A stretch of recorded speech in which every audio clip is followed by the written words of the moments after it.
Olá, alunos! Eu sou a professora Kétila, sejam bem-vindos a mais uma videoaula. Nossa aula de número 11, que vai falar sobre a distribuição das espécies na Terra. Bem, nós estudamos os biomas, a biodiversidade do planeta e vimos que as espécies elas se distribuem em diversos lugares do nosso planeta, correto?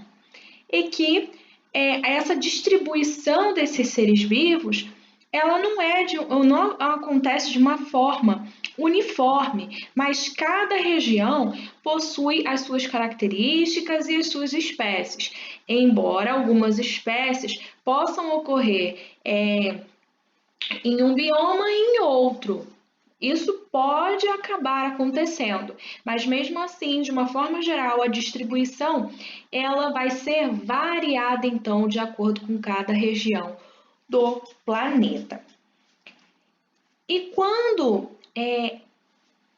algumas espécies elas são encontradas somente em áreas bem específicas, nós chamamos essas espécies de espécies endêmicas, como é o caso dessa ave que eu já falei sobre ela na última aula e torno a falar sobre ela novamente. Essa ave que é chamada de saudade de asa cinza, ela é uma ave endêmica aqui da Mata Atlântica. A distribuição dela é no Rio de Janeiro, né? Nessa região do Rio de Janeiro. Então, ela tem uma distribuição bem limitada, numa área bem específica. Então, por isso, a gente chama as espécies que ocorrem em áreas bem específicas de espécies endêmicas, tá? Assim como o mandacaru, ele é endêmico da Caatinga.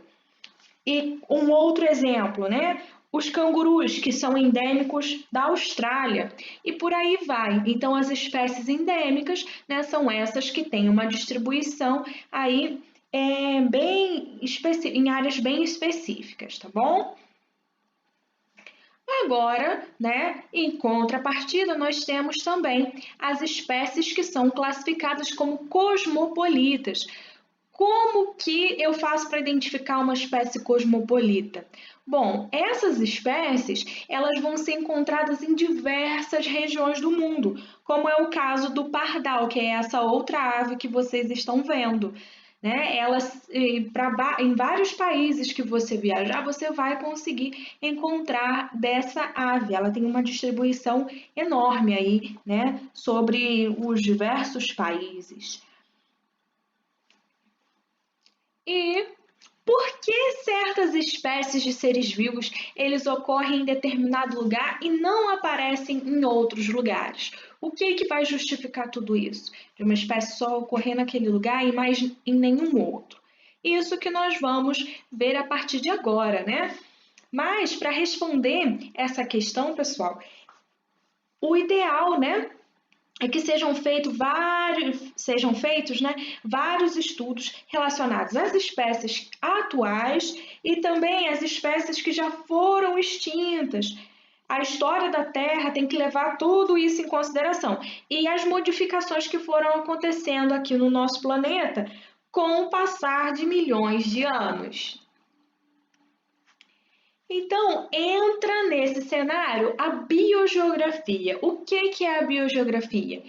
É uma ciência que estuda a distribuição geográfica das espécies aí no planeta Terra ao longo do tempo. Então, é uma ciência super importante, tá bom, pessoal? Então, a distribuição geográfica dos organismos, ela vai ser influenciada por muitos fatores, incluindo a teoria da deriva continental. E a gente vai ver o que diz essa teoria da deriva continental. É super importante que vocês façam seus resumos em seus cadernos, ok? Então, vão fazendo os tópicos e anotando as partes que vocês acham que são mais importantes, mais fundamentais, né, para entender todos esses conceitos que a gente está vendo. Então, essa teoria da deriva continental, ela foi estabelecida por Wegener. E segundo Wegener, há cerca de 250 milhões de anos, os continentes eles estavam unidos assim, olha, formando um supercontinente como esse que vocês estão vendo aqui na primeira imagem. E a esse supercontinente ele deu o nome de Pangeia. E esse supercontinente ele era rodeado por um único oceano. E esse oceano ele recebeu o nome de Pantalassa, tá? E em milhões de anos depois, esse continente ele começou a se fragmentar em blocos e começou então a formar dois outros, né, tipos de continente, que ele denominou, deu o nome, né, de Laurásia e Gondwana. E depois de milhões de anos, né, pessoal, que nós chegamos a esse formato aqui atual, né, essa distribuição aqui no mundo moderno, como a gente chama, né, essa distribuição aí dos continentes que foram se separando devagar ao longo de milhões de anos. Mas em que se apoia essa teoria aí? Como que ele pôde escrever isso? Baseado em quê, né? Para ser científico tem que ser baseado em fatos, né? Em observações, né? Em experimentação e tudo mais. Então, o que foi observado? Que fósseis encontrados em diferentes continentes, eles eram da mesma espécie, como por exemplo essas espécies que a gente está vendo aqui, olha. Eram encontrados esses fósseis tanto lá no continente africano quanto aqui no continente aqui da América do Sul. Então, isso mostrava, né, que essas mesmas espécies elas viveram tanto lá no outro continente quanto aqui no continente onde a gente mora. E isso mostrava, né, sugeria que houve uma proximidade entre esses continentes aí há milhares de anos atrás.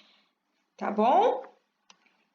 Bem, agora eu vou pedir para que vocês utilizem o material de apoio do livro didático lá da página 1, material de apoio, e que você faça a atividade proposta no caderno de ciências.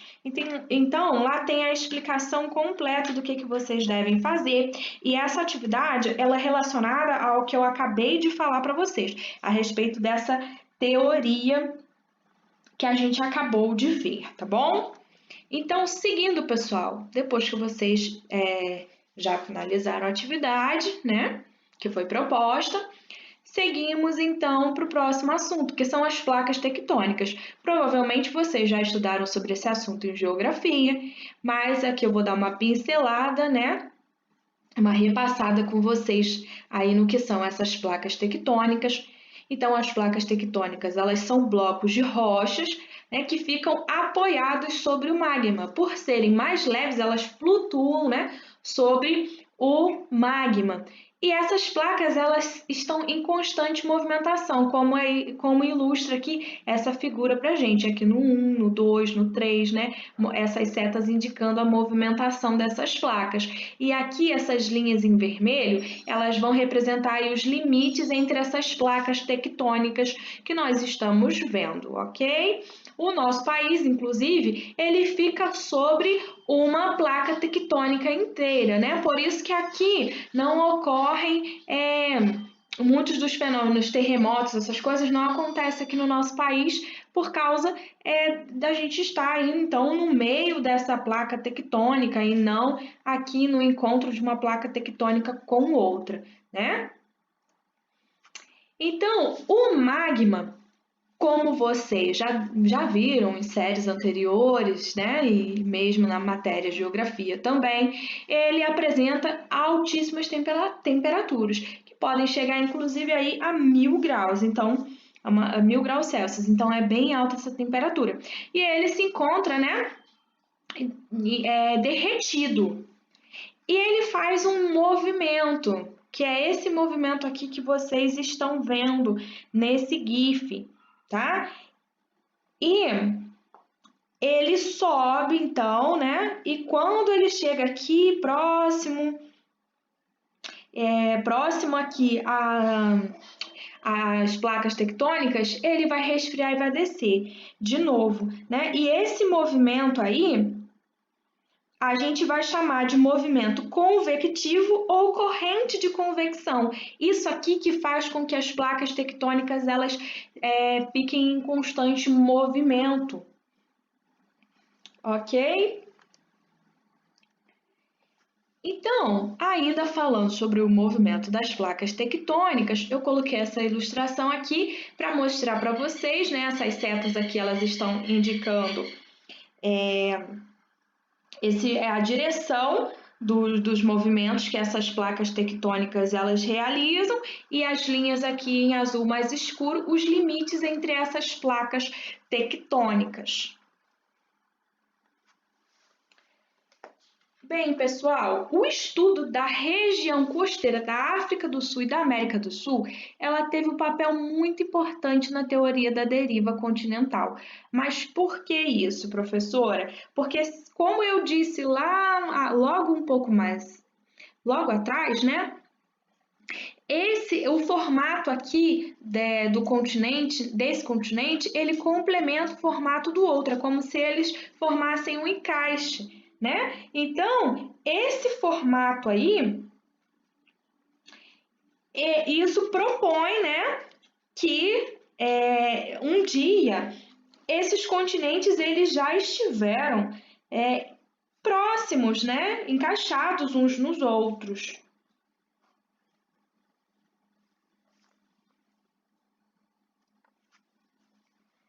E vários fósseis de espécies de plantas e animais, eles são encontrados no continente sul-americano e no africano. E o que a gente pode observar com isso? Que essas espécies que foram encontradas tanto em um continente quanto no outro, elas não teriam condições físicas de ter atravessado o Oceano Atlântico. Então, isso também é mais uma forma aí, mais uma coisa que indica que esses continentes eles já estiveram unidos um dia. Então, pessoal, agora eu vou pedir para que vocês façam os exercícios da seção Atividades da página 22 e 23 do livro didático e que vocês façam os exercícios no livro de atividades da seção Distribuição das espécies na Terra, páginas 13 a 15, ok? Um abraço, bons estudos e até a próxima aula!